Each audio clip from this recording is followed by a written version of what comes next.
শেষ 15 দিনে যে ভুলগুলো করা যাবে না, আমরা আজকে সেই ভুলগুলো নিয়ে আলোচনা করব। অর্থাৎ এই ভুলগুলোর কারণে দেখা যায় সারা বছর পড়ার পরও শেষ পর্যায়ে আসি তোমার পড়াটা হচ্ছে না। অর্থাৎ পড়াটা তুমি ক্লিয়ার করতে পারছো না, ফলে পরীক্ষায় তোমার রেজাল্টটা খারাপ হয়। তাহলে প্রথমত হচ্ছে তোমাকে শেষ 15 দিনে যেটা করা যাবে না সেটা হচ্ছে অলসতা পরিহার করতে হবে।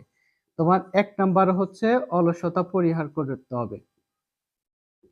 অলসতা পরিহার করতে হবে। অলসতা পরিহার। তারপর হচ্ছে তোমার অলসতার ঘুমটা একই রকম ভাবে আমরা পড়ার সময় অনেকে বেশিরভাগ ক্ষেত্রে ঘুমিয়ে থাকি। সেজন্য এই যে আরামদায়ক যে ঘুমটা এই 15 দিনের মধ্যে অন্তত তোমার এই পরীক্ষা চলাকালীন পর্যন্ত তোমার আরামদায়ক যে ঘুমটা এটা তোমার ত্যাগ করতে হবে। তোমাকে প্রয়োজনীয় ঘুমাইতে হবে। প্রয়োজনীয় ঘুম কয়টা?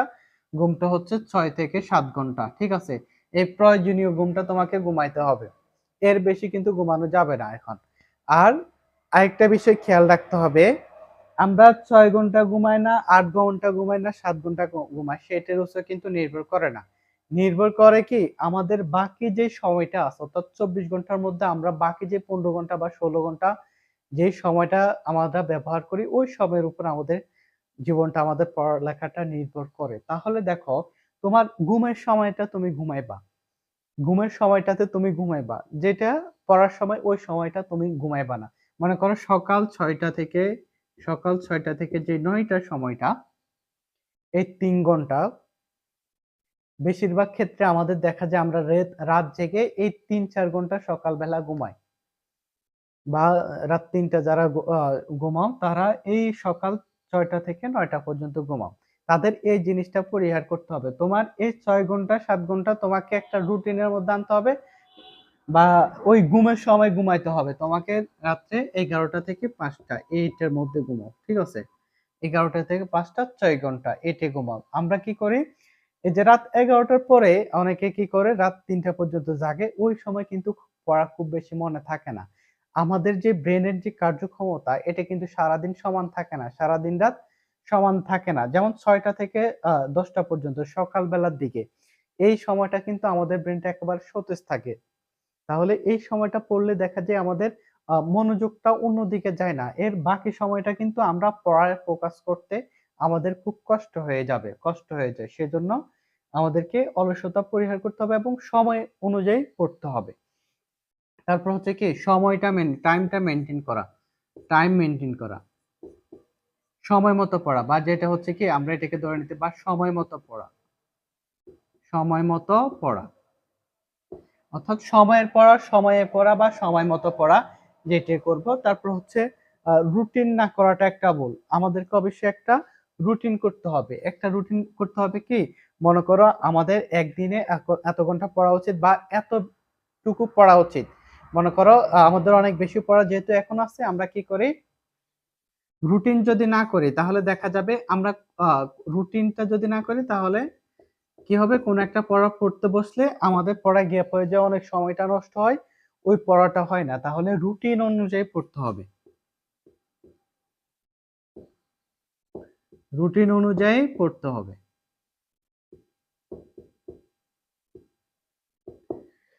আমাদেরকে অবশ্যই একটা রুটিন করতে হবে রুটিন করলে কি হবে যে আমি ১ ঘন্টা পড়ার পর তখন আমি বুঝবো যে আমার পরবর্তী ঘন্টায় আরেকটা বিষয় পড়া আছে তাহলে আমার ফোকাসটা ওইদিকে যাবে যদি আমরা রুটিন না করি কি হবে আমাদের কিছুক্ষণ পড়ার পরে মানে অন্যদিকে মনটা চলে যাবে একটু মোবাইল চালাই বা একটু মোবাইলটা হাতে নিয়ে পড়ছি তো কি করতে হবে ০.৫ ঘন্টা পড়ার পরে তুমি ৫-১০ মিনিটের জন্য মোবাইলটা হাতে নেবা দেখবা যে এখানে তোমার ১-২ ঘন্টা শেষ হয়ে গেছে তাহলে রুটিনটা যদি করা থাকে যে তুমি এটা থেকে মানে এতটা থেকে এতটা তুমি এই বিষয়টা তোমার পড়া আছে তখন তুমি মোবাইলটা না নিয়ে ওই বিষয়টাই পড়তে হবে কারণ তোমার এখন সময়টা খুবই কম আছে সেজন্য তোমাকে একটা রুটিন করতে হবে তারপর হচ্ছে আরেকটা বিষয়টা হচ্ছে গুরুত্বপূর্ণ বিষয়গুলো পড়া এটাও খুব গুরুত্বপূর্ণ বিষয় আমরা অনেক ভুল করি এই ক্ষেত্রে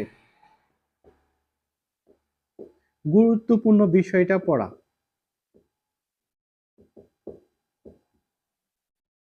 বা গুরুত্বপূর্ণ যে টপিকস আছে বা পড়ার গুরুত্বপূর্ণ বিষয়টা পড়া আমরা কি করি আগে না পড়ে এখন কি করি অধ্যায় শুরু থেকে পড়া শুরু করি তাহলে দেখা যায় কি আমরা সময়ের সাথে আমাদের পড়াটা শেষ করতে পারি না। সেজন্য হচ্ছে গুরুত্বপূর্ণ বিষয়টা পড়া। অর্থাৎ কোনো অধ্যায়ের কোনো বিষয়ের যেটা গুরুত্বপূর্ণ বা যেটা আমাদের প্রয়োজন এখন যেটা পড়া অবশ্যই প্রয়োজন, যেটা পড়াটা গুরুত্বপূর্ণ বা আমাদের সময় কম থাকার কারণে আমরা বিস্তারিত পড়তে পারবো না। সেজন্য গুরুত্বপূর্ণ যে বিষয়টা এটা পড়াটা আমাদের দরকার।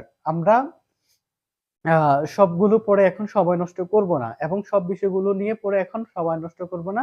যেগুলো আমাদের না পড়লে নয় এবং পড়তে হবে, পড়াটা বাধ্যতামূলক, না পড়লে আমরা ভালো করতে পারবো না বা পাস করতে পারবো না, সেগুলো অবশ্যই আমাদেরকে পড়তে হবে। তারপর হচ্ছে আ ৫ নাম্বারটা হচ্ছে আমরা কি করতে হবে পড়ার বিষয়টা গেছে। এবার হচ্ছে যদি মুসলিম হও অবশ্যই নামাজটা বাধ্যতামূলক। তারপর হচ্ছে সময় মতো পড়া। এবার ঘুমটা সঠিকভাবে আ পড়া। তারপর আরেকটা হচ্ছে ঘুমের বিষয়ে আরেকটা কথা বলি। আমরা এখানে ঘুমের বিষয়টা আমরা খাওয়া-দাওয়ার বিষয়ের সাথে একটু নিয়ে আসি। দেখো, তারপর হচ্ছে খাবার যেই খাবারগুলো খাবা, তারপর হচ্ছে স্বাস্থ্যকর খাবার খেতে হবে। স্বাস্থ্যকর খাবার খেতে হবে। খাবার হতে হবে স্বাস্থ্যকর। অর্থাৎ যে খাবারগুলো খেলে তোমার শরীর দুর্বল হবে না, তোমার মস্তিষ্ক দুর্বল হবে না। অর্থাৎ চিনিযুক্ত খাবার, যে মিষ্টিযুক্ত খাবার বা ফাস্ট ফুড জাতীয় খাবার, তারপর হচ্ছে কোল্ড ড্রিংকস জাতীয় খাবারটা তোমার অবশ্যই পরিহার করতে হবে এই পরীক্ষা পর্যন্ত বা এই যে সময়টুকু আছে, এই সময়ের মধ্যে তোমার এগুলো পরিহার করতে হবে। তাহলে কি হবে? এবং একটু শারীরিক ব্যায়াম বা শারীরিক কসরত করতে হবে। তারপর হচ্ছে একটু হাঁটাহাঁটি করা বা তুমি যখন ১ ঘন্টা পড়ছো, ১ ঘন্টা পড়ার পর তুমি ৫ মিনিট শারীরিক ব্যায়াম করো। তাহলে কি হবে? তোমার শরীরের যে সেলগুলো আছে, মাংসপেশিগুলো সতেজ হবে, তোমার মস্তিষ্ক সতেজ হবে, মস্তিষ্কে রক্ত সঞ্চালন হবে। মস্তিষ্কে রক্ত সঞ্চালন হলে তোমার মস্তিষ্কে কি হবে? অক্সিজেন বাড়বে। আর অক্সিজেন বাড়লে কি হবে? আমাদের নিউরন সেলগুলো কানেকশন বৃদ্ধি পাবে, তোমার পড়াটা মনে থাকবে। আর যদি তুমি কি করো সবগুলো খাও তাহলে কি হবে? তোমার মস্তিষ্ক আ সতেজ থাকবে না। অর্থাৎ মস্তিষ্ক নির্দিষ্ট কোনো যে পড়াটা, তোমার পড়ার প্রতি ফোকাসটা রাখতে পারবে না। মনোযোগটা পড়ায় রাখতে পারবে না।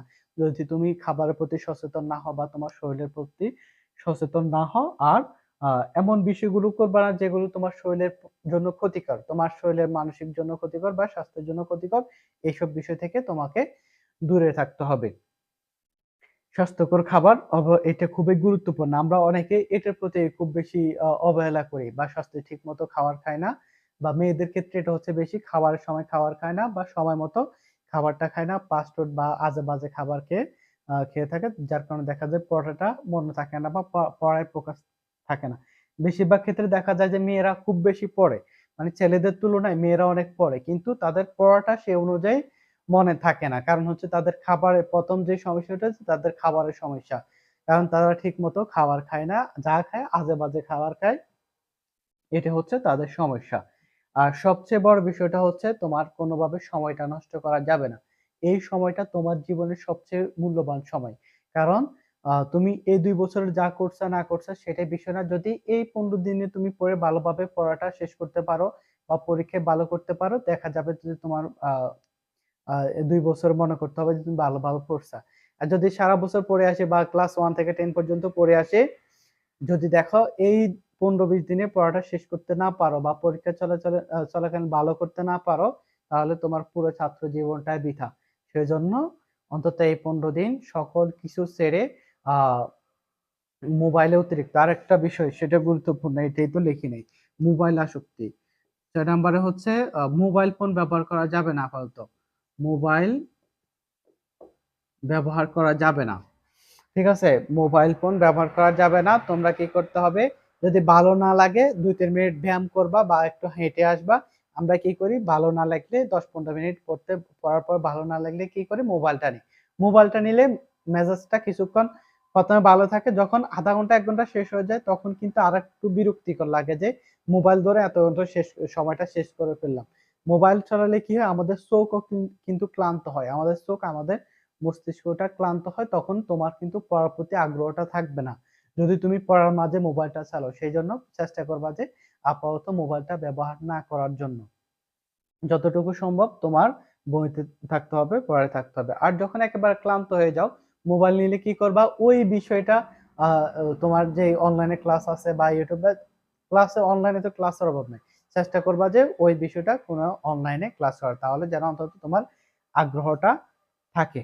তারপর হচ্ছে তোমার পড়ার যে টেবিলটা বা পড়ার রুমটা বা ফ্যামিলি কি অবস্থা তোমার হচ্ছে, যদি তোমার পড়ার টেবিলের পাশে যদি কেউ থাকে বা তোমার ফ্যামিলির কথাবার্তা শোনা যায়, তাহলে তোমার পড়ার প্রতি মনোযোগ থাকবে না। তুমি চেষ্টা করবা তোমার জন্য নিরিবিলি, যেহেতু ফ্যামিলির ঝগড়াঝাটি বা ছোট ভাই বোনের চিৎকার বা ফ্যামিলির অন্য কোনো কথা যেন তোমার কানে না আসে, সেই জন্য তুমি চেষ্টা করবা আলাদাভাবে রুটিন। যদি দেখো এমন পরিবেশ, তাহলে তুমি চেষ্টা করবা, যদি তোমার সামর্থ্য থাকে বা বন্ধু বান্ধব বা আলাদা করে পড়ার, অর্থাৎ নিজেকে আলাদাভাবে শান্ত নিরিবিলি একটা রুমে নাও, যাতে তোমার ফোকাসটা থাকে। আর অবশ্যই খাতায় একটা সাদা একটা কাগজ নিবা, কাগজ নিয়ে তোমার ৫-৬ লাইন লিখবা। অর্থাৎ প্রতিদিন তুমি ৫-৬ লাইন লেখার চেষ্টা করবা নিজের সম্পর্কে, নিজেকে নিয়ে। অর্থাৎ এখন যদি না পড়ো, তাহলে তোমার কি সমস্যা হবে বা তোমার লক্ষ্যটা নিয়ে তোমাকে লিখতে হবে যে অন্তত এই সময়টা তুমি যেন পড়ার পেছনে ব্যয় করো বা মনোযোগের সাথে পড়ো। এবং তোমার লক্ষ্যের জন্য তুমি এই ৫-৬ লাইন লিখবা। প্রতিদিন চেষ্টা করবা। এটাই হচ্ছে সবচেয়ে শক্তিশালী, এবং নিজের সর্বোচ্চটুকু দিয়ে চেষ্টা করবা। নিজের সর্বোচ্চটুকুর মধ্যে দিয়ে আসলে এর চেয়ে বেশি কিছু নাই। সর্বোচ্চটুকু কি, মনে করো একজন ৫ ঘন্টা পড়তে পারে। ৫ ঘন্টা সে কি করে, তার ৫ ঘন্টা তার পড়া শেষ। তোমার পক্ষে কি ৫ ঘন্টা পড়া ৫ ঘন্টায় সবকিছু শেষ করা সম্ভব হবে না। তোমাকে আরো বেশি পড়তে হবে, বা তোমার এবিলিটি আছে তুমি ১০ ঘন্টা পড়ার, তোমার এবিলিটি আছে তুমি অসুস্থ হবে না। তাহলে তোমার উচিত হচ্ছে ১০ ঘন্টা পড়া। অন্য কারো সাথে নিজেকে তুলনা করবা না। নিজের সর্বোচ্চটুকু দিয়ে চেষ্টা করবা। নিজের যতটুকু ক্ষমতা আছে নিজের সর্বোচ্চটুকু দিয়ে চেষ্টা করার মাঝে হচ্ছে নিজের সফলতাটা নির্ভর করে। তাহলে এই বিষয়গুলো তোমাকে মাথায় রাখতে হবে। অন্তত শেষের এই সময়টাতে তোমাকে অবশ্যই মনোযোগের সাথে পড়তে হবে। আজ এখান পর্যন্তই। অবশ্যই এই ধরনের ভিডিও আমরা দিব, যে তোমাদের মনোযোগটা যেহেতু থাকে। অবশ্যই আমাদের চ্যানেল, বা যদি ভালো লাগে থাকে ভিডিওটাতে একটা লাইক করবা, আর অবশ্যই আমাদের চ্যানেলটা সাবস্ক্রাইব করে রাখবা। ধন্যবাদ সবাইকে।